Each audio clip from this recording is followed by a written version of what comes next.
বিয়েবাড়িতে গিয়ে সবাই কোরমা পোলাও খাই আর আমি খেলাম ক্রাশ, তাও আবার আমার ভাইয়ের বউয়ের বোনের উপর। কিভাবে তা না হয় গল্পে বলবো। চলুন এখন গল্প শুরু করা যাক। ভাই, রেডি হন নাই কেন এখনো? এই তো রেডি আমি, চল। চলেন। এই বলে আমরা চলে গেলাম গাড়ির কাছে। আমি আর আমার জেঠাতো ভাই মানে যার বিয়ে, একটা গাড়িতে বসলাম, সাথে ড্রাইভারও ছিল।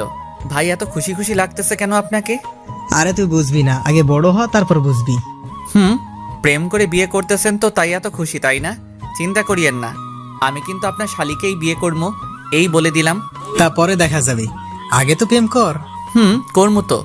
আরও কথা বলতে বলতে বিয়ে বাড়িতে চলে আসলাম। আপনারা সকলেই তো জানেন ইটস করোনা টাইম, করোনা, তাই বিয়েটা তেমন ধুমধাম করে হয় নাই। বাড়ির ভিতরে যেতেই চোখ আটকে গেল একটা মেয়ের দিকে। আমি কখনো পরী দেখি নাই, সেটা দেখার খুব শখ ছিল, কিন্তু মেয়েটাকে দেখে আমার পরী দেখার সম্পূর্ণ শখ মিটে গেছে। চেহারাটা ফর্সা এবং মায়ায় ভরা, পরনে ছিল ছাই কালারের একটা জামা, মাথায় ছিল একটা সাদা হিজাব, হালকা মেকআপ ও ঠোঁটে হালকা লিপস্টিক। দেখতে জাস্ট অসাম। এক দেখাতেই ক্রাশ খেলাম। সে এসে সোজা ভাইয়ের গলায় মালা পরিয়ে দিয়ে চলে গেল। আমি তার দিকে এক দৃষ্টিতে তাকিয়ে রইলাম। হঠাৎ ভাইয়ের ডাকে ধ্যান ফিরে মেয়েটাকে খুঁজতে লাগলাম, কিন্তু কোথাও আর দেখতে পেলাম না। মন খারাপ করে বসে পড়লাম ভাইয়ার পাশে। তখনই একটা মেয়ে কণ্ঠে কেউ বলে উঠল, দুলা ভাই অনেক দূর থেকে এসেছেন, এই শরবতটুকু খেয়ে নেন।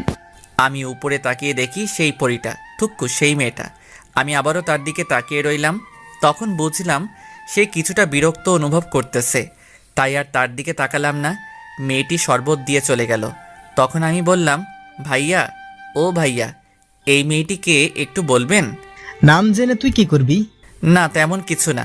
প্লিজ ভাইয়া বলো না নামটা কি। মেয়েটির নাম মেঘলা আক্তার রিমু। তাই নাকি? হুম। ভালো, খুব ভালো। আপনি এইখানে বসেন, আমি ভিতর থেকে ঘুরে আসি। আচ্ছা যা। তখন আমি ভিতরে এসে রিমোকে খুঁজতে লাগলাম, কিন্তু কোথাও পেলাম না। তখন হঠাৎ চোখ গেল একটা রুমের দিকে। দেখি এখানে বউকে সাজিয়ে রাখা হয়েছে। ভাবির সাথে কিছু পিক নিয়ে ভাইকে দেখালাম। এরপর বিয়ের সকল কার্যক্রম শেষ হলো। এতক্ষণ ধরে আমার চোখ একজনকেই খুঁজতেছিল, আর সে কেউ না, সে হলো রিমু। শুনেছি বউয়ের সাথে নাকি বউয়ের 2 বোন যাবে, তাতে আমার মাথা ব্যথা নাই। কিন্তু আমাকে অবাক করে দিয়ে রিমু এসে বরের পাশে বসলো, সাথে আর একটা মেয়েও আছে। তার মানে রিমু ভাইয়ার শালি।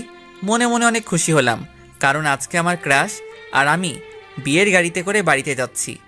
বিষয়টা ভাবা যায়। তখন ভাইকে বললাম, ভাই, সকালের কথা মনে আছে?